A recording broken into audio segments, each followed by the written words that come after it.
Now our next topic is binomial nomenclature.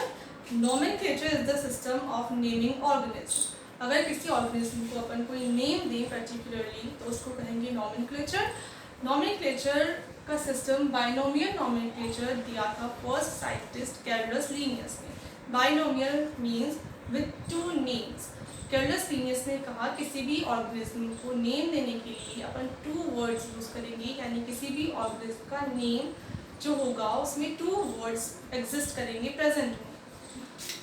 इसलिए इस nomenclature का जो स्कीम है या सिस्टम है इसको कहा फिर बाइनोमियल नॉमेनक्लेचर.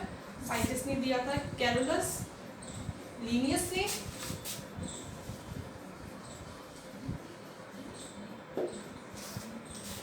इन्होंने कहा कि सारे जो भी ऑर्गेनिज्म है इनका नाम एक तो होगा लैटिन के साथ यूज़ कर सकते हैं, अपन ग्रीक लैंग्वेज को भी यूज़ कर सकते हैं, पर इसके अलावा किसी अदर लैंग्वेज में कोई भी नेम जो ऑर्गेनिज्म का होगा वो नहीं होगा.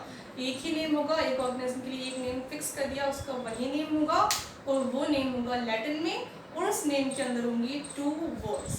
इसलिए इसको कहा बाइनोमियल नॉमेनक्लेचर.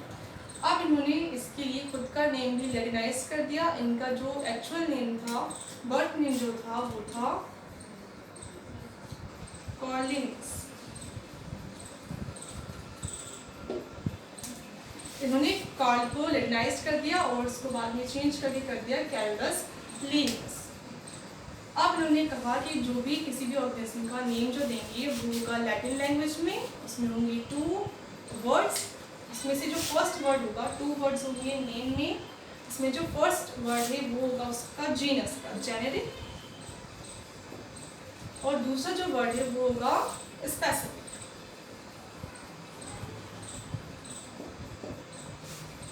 अब अपन जानते हैं जो सिमिलर ऑर्गेनिज्म होते हैं, ऐसे ऑर्गेनिज्म का ग्रुप जो एक दूसरे से बहुत ज़्यादा सिमिलैरिटीज़ रखते हैं उन सबको अपन एक ग्रुप में रख देते हैं. उसको कहते हैं स्पीसीज. स्पीसीज ग्रुप होता है ऑर्गेनिज्म का जो बहुत ज़्यादा सिमिलर होते हैं एक दूसरे से. और ऐसी अलग अलग स्पीसीज जो आपस में सिमिलैरिटीज़ रखती हैं कुछ, उन सबको फिर एक थोड़े बड़े ग्रुप में रख देते हैं. उस ग्रुप को कहते हैं फिर जीनस.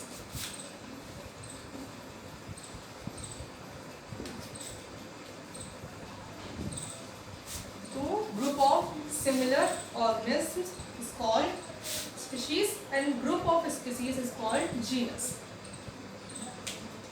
अब अलग अलग ऑर्गेनिज्म के लिए स्पीसीज फिक्स होती है, वो उसी स्पीसीज के अंदर आते हैं. ऐसे ही जीनस भी फिक्स होते हैं, वो स्पीसीज उसी जीनस के अंदर आती है. तो अपन किसी अगर ऑर्गेनिज्म को नेम देंगे तो उस नेम में फर्स्ट जो नेम होगा वो उसका जीनस का नेम होगा जिसको कहेंगे जेनेरिक नेम. और सेकंड जो नेम होगा, सेकंड जो वर्ड होगा वो होगा उसका स्पीसीज का नेम जिसको कहेंगे स्पेसिफिक. जैसे ह्यूमन का जो साइंटिफिक नेम है, ये जो नेम्स होते हैं उनको कहते हैं साइंटिफिक नेम. जैसे ह्यूमन का साइंटिफिक नेम है होमो सेपियंस.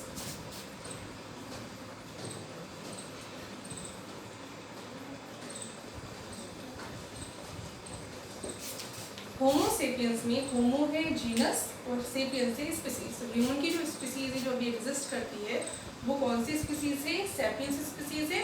अब इस ह्यूमन का नेम रखेंगे तो उसमें अपन इस जो स्पीसीज है उसको रखेंगे सेकंड प्लेस पे. सेकंड वर्ड जो होगा वो स्पीसीज का होगा. स्पीसीज हो गई सेपियंस और जो फर्स्ट वर्ड होगा वो होगा जीनस का. स्पीसीज जो सेपियंस स्पीसीज है वो किस जीनस के अंदर आएगी? होमोजीनस के अंदर आएगी. इसलिए इसको पूरे नेम कहेंगे अपन स्पीसीज को.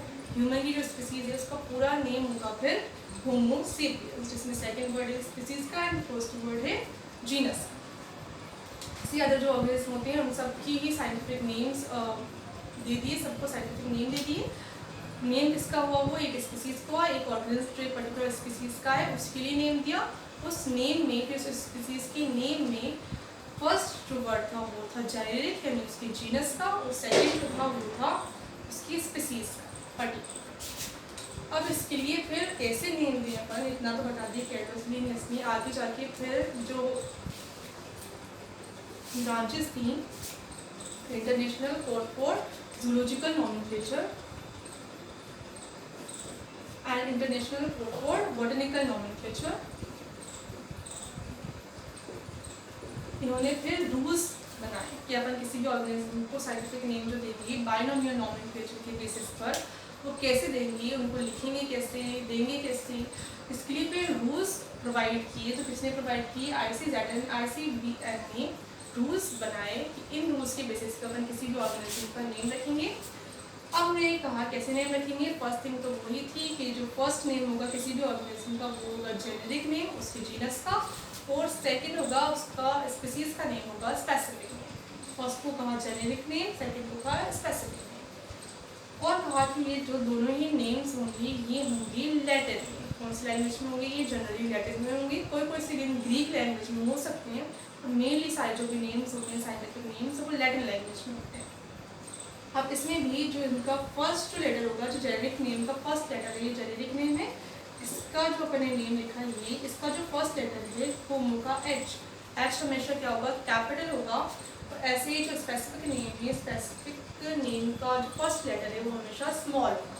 इसका हमेशा जेनेरिक नेम का कैपिटल होगा और स्पेसिफिक नेम का हमेशा ही स्मॉल होगा। ये फिक्स्ड है, ऐसे ही लिखना है इसको।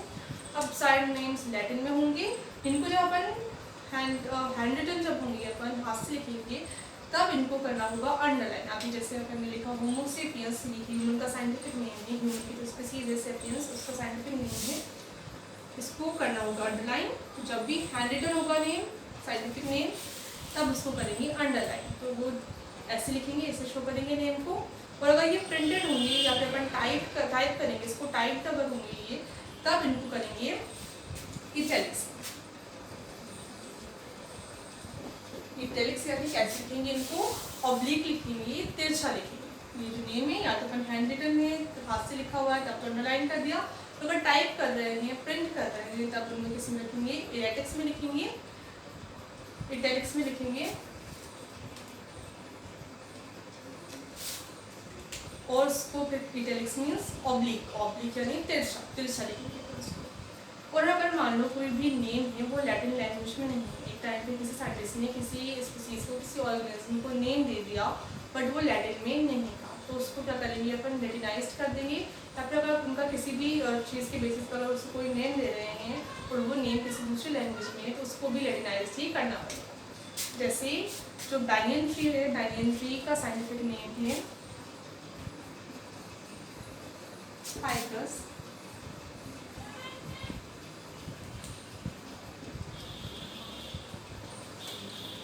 बेंगालेंसिस। अब बेंगालेंसिस इसका नाम है बैनियन ट्री का। इसको ये नेम क्यों दिया? क्योंकि ये कहाँ पे मिलती है? ये वाली जो बैनियन ट्री है ये मोस्टली कहाँ पे मिलती है? बंगाल में मिलती है। बंगाल तो था नॉर्मल नेम था, लैटिन में नहीं था, और इसको लगाना था, इसका स्पेसिफिक नेम इसको रखना था, इसलिए इसको क्या कर दिया? लैटिनाइज्ड कर दिया। इसलिए सफिक्स लगा दिया एंसिस। एंसिस जो सफिक्स है वो लैटिन सफिक्स है, तो बंगाल ने ऐड कर दिया एंसिस सफिक्स को। तो ये जो नेम था बंगाल, ये हो गया लैटिनाइज्ड। और इसको फिर किसी स्पेसिफिक नेम बना दिया। और इसका जो जेनेरिक नेम है किस जीनस में आती है ये स्पीसीज? फाइकस जीनस में आती है। तो उसका टोटल पूरा नेम क्या हो गया? Complete name ficus benghalensis. और जब भी लिखेंगे इसको अपन तब करेंगे अंडरलाइन। ठीक है।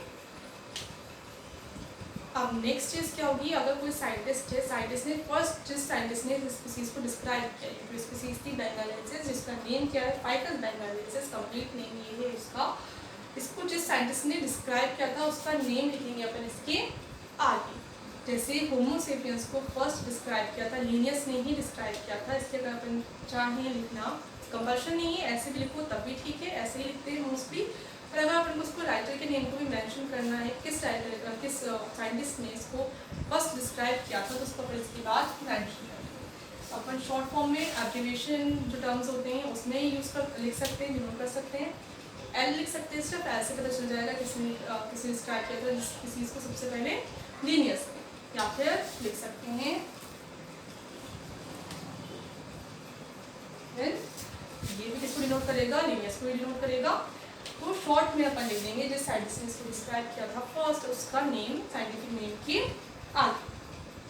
अब ऐसे ही अगर कोई भी ऑर्गेनिज्म में जो कहाँ से आते हैं, दो अलग अलग जीनस से आते हैं, तो ऑर्गेनिज्म में अलग अलग स्पीसीज हैं और वो स्पीसीज अलग अलग जीनस में, एक स्पीसीज एक जीनस में, दूसरी स्पीसीज दूसरे जीनस में, तो उनका जेनेटिक जो नेम है कभी भी सेम नहीं हो सकता। अगर दो जीनस अलग है तो उनका जो जेनेटिक नेम है यहाँ पे जो नेम आएगा वो अलग आएगा। जैसे फाइकस है और दूसरा मान लो जीनस है मैंजीफेरा, मैंजीफेरा के अंदर जो स्पीसीज आएगी उसके आगे मैंजीफेरा ही आएगा, तो फाइकस के अंदर जो स्पीसीज का नेम लिखेंगे अपन उसके आगे फिर फाइकस ही आएगा। जेनेरिक नेम कभी भी सेम नहीं हो सकते, फाइकस फाइकस रहेगा और मैंजीफेरा है जैसे मैंगो का नेम है मैंजीफेरा तो वो मैंजीफेरा ही रहेगा। पर उसके जो स्पेसिफिक नेम है वो सेम हो सकते हैं, दो अलग अलग स्पीसीज का एक ही नेम हो सकता है सिर्फ स्पीसीज का, कंप्लीट नेम तो हमेशा एक अलग ही होगा। अकेली सिंगल स्पीसीज का नेम जो है वो एक हो सकता है, लाइक जो मैंगो है मैंगो का साइंटिफिक नेम है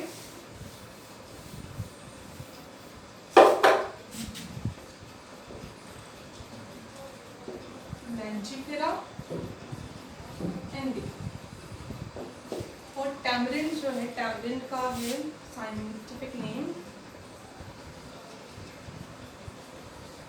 टैमरिंडस इंडिकस।